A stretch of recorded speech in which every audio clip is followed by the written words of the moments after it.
Hello students, आज हम करेंगे मैट्रिसेस का 9D एक्सरसाइज से क्वेश्चन नंबर 3 और क्वेश्चन नंबर 4 सेलिना बुक से। Let's start with question number 3। Multiplication की एक्सरसाइज हम कर चुके हैं, उसी का समझिए ये रिवीजन होगा क्योंकि 9D में ज्यादातर सारे मिक्स सम्स हैं। तो मल्टीप्लिकेशन जैसा हमने किया था, सबसे पहले जो मैट्रिसेस होती हैं उनका ऑर्डर चेक कर लेते हैं, फिर हम प्रोडक्ट मैट्रिक्स का ऑर्डर करते हैं। यहाँ पे क्योंकि हमको मैट्रिक्स दी हुई है, दोनों भी दो कंडीशंस दी हुई है और फिर एक्स और वाई निकालने के लिए कहा है, तो हम डायरेक्टली मैट्रिक्स का मल्टीप्लिकेशन स्टार्ट कर सकते हैं। अब यहाँ पर जो मैट्रिक्स दी हुई है X Y is equal to 25, इसका मतलब इन दोनों को मल्टीप्लाई करके मुझे एक ही नंबर मिलने वाला है। तो मल्टीप्लिकेशन कैसे किया था हमने, रो और कॉलम, यानी x into X X square plus y into Y Y square is equal to 25। क्योंकि हमारे पास एक ही एलिमेंट है और डायरेक्टली यहाँ पे भी एक एलिमेंट दिया हुआ है, डायरेक्ट हम इक्वेशन लिख सकते हैं कि इस इक्वेशन से मुझे ये इक्वेशन मिली है, फर्स्ट इक्वेशन। अब सेकेंड इक्वेशन भी इसी तरीके से बनाएंगे। जो उन्होंने कंडीशन दी है, सेकेंड कंडीशन, वो है minus x y 2x y is equal to -2। तो इसे भी ऐसे ही मल्टीप्लाई करेंगे, -2x square plus y square is equal to -2। ये हो गई हमारी सेकेंड कंडीशन। अब जैसे हमने साइमल्टेनियस इक्वेशन पहले भी कर चुके हैं, साइमल्टेनियस इक्वेशन के हिसाब से इन दो इक्वेशंस को सॉल्व करेंगे।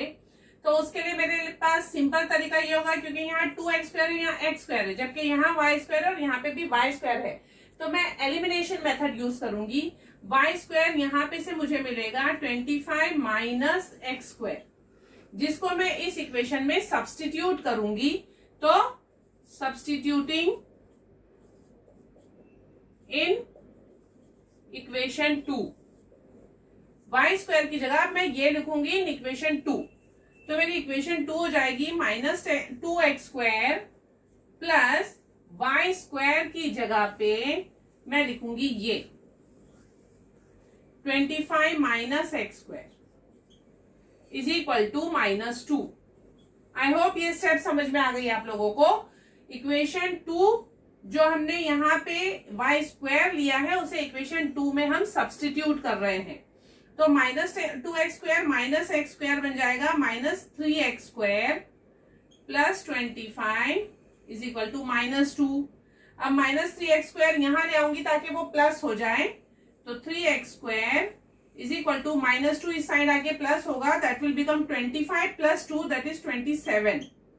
3 यहाँ के डिवाइड हो जाएगा, एक्स स्क्वायर इज 27/3 9। जब हमें स्क्वायर हटाना होता है तो हम रूट लेते हैं, taking root on both the sides मुझे मिलेगा x इज +/-3। +/-3 क्यों लिखते हैं, क्योंकि 9 जो स्क्वायर है, -3 का भी स्क्वायर 9 होता है और +3 का भी स्क्वायर 9 होता है, इसीलिए हम लिखते हैं +/-3। लेकिन यहाँ पे उन्होंने दो क्वेश्चन दिए, एक है कि जब x y belong to whole number, दूसरा है जब x y belong to z. यानी अगर x y belong to whole number होगा तो क्योंकि होल नंबर में नेगेटिव नंबर्स नहीं होते हैं, हम लेंगे x is equal to 3, this will be the answer. और जब हम इंटीजर लेंगे x y belong to z, तो उस वक्त मेरा आंसर होगा x इज इक्वल टू +/-3। ये आंसर इंटीजर के लिए, क्योंकि इंटीजर दोनों होते हैं प्लस और माइनस, और होल नंबर के लिए सिर्फ 3। अब इसकी मदद से हम निकालेंगे y स्क्वायर। तो क्योंकि y स्क्वायर ये है, मैं x की वैल्यू यहां डालूंगी। So y square is equal to 25 minus x square की जगह 3 का स्क्वायर, -3 का स्क्वायर भी 9 होगा, +3 का भी स्क्वायर 9 ही होगा, तो मैं यहाँ 9 लिखूंगी, दैट इज 16। फिर से मुझे मिलेगा y इज +/-4, क्योंकि मैंने रूट लिया ऑन बोथ द साइड्स, तो 16 का रूट लिया मैंने +/-4। इसका मतलब y is 4 when y belongs to whole number and y is +/-4 when y belongs to integer। ये दो आंसर्स आपके फर्स्ट और सेकंड का आंसर इस तरीके से आप लिखेंगे। y होल नंबर है तो 4 होगा, y इंटीजर है तो प्लस माइनस 4 होगा, x इंटीजर है तो प्लस माइनस 3 होगा और x होल नंबर है तो 3 होगा। होप ये आप लोगों को समझ में आ गया। ये था क्वेश्चन नंबर 3। इसके बाद आते हैं क्वेश्चन नंबर 4 पे।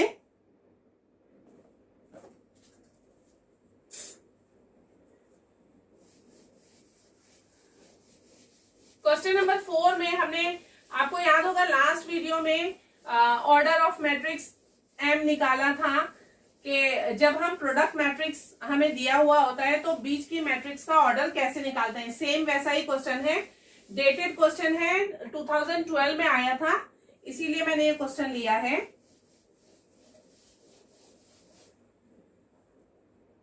इसके अंदर आपको कंडीशन दी हुई है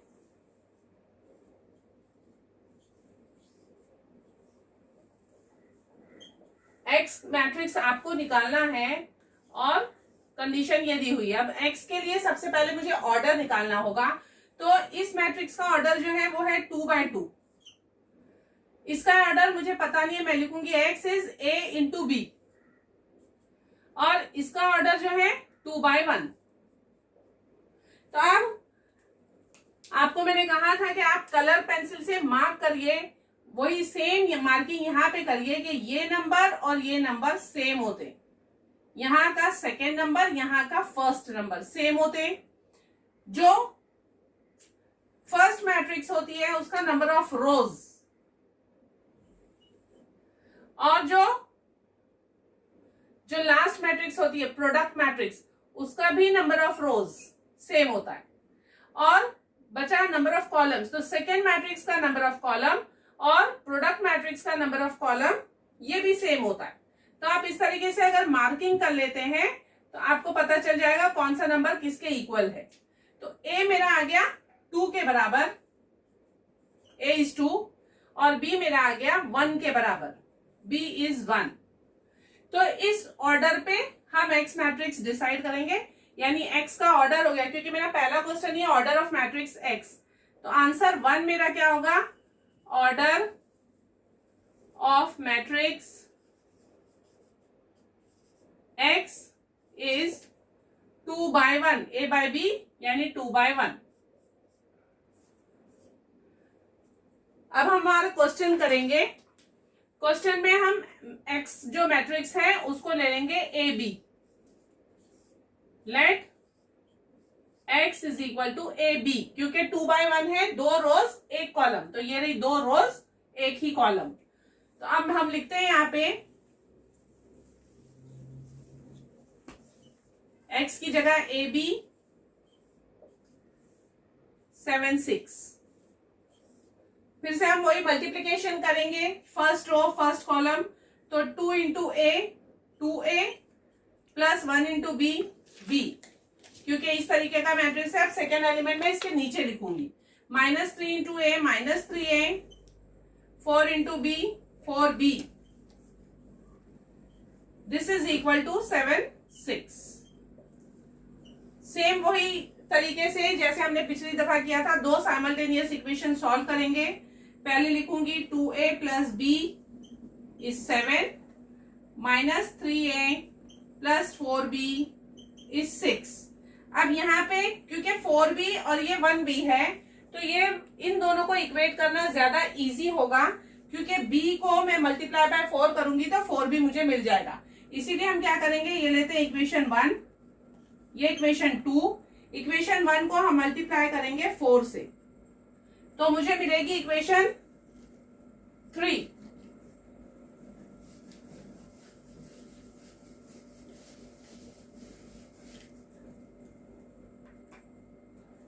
टू 4 सा 8a प्लस 4b, इसे भी 4 से मल्टीप्लाई करेंगे, 4 7 सा 28। बच्चे यहाँ पे मिस्टेक करते हैं, 4 से इन दोनों को मल्टीप्लाई कर देते हैं पर 7 को ऐसा ही छोड़ देंगे तो आपका आंसर रॉन्ग आएगा। यहाँ भी हमें मल्टीप्लाई करना होता है, इस चीज को ध्यान में रखिए कि यहाँ पर भी आप मल्टीप्लाई करेंगे। अगर यहाँ 4 से मल्टीप्लाई नहीं किया, ये 4 जो है इससे इससे और इससे तीनों नंबरों से मल्टीप्लाई होगा। तो ये मेरा आ गया इक्वेशन 3। अब इक्वेशन नंबर 2 और इक्वेशन नंबर 3 को, क्योंकि 4b और 4b की सेम साइंस है, हम सब्ट्रैक्ट करेंगे ताकि साइन चेंज हो जाए। तो सब्ट्रैक्टिंग इक्वेशंस 3 and 4,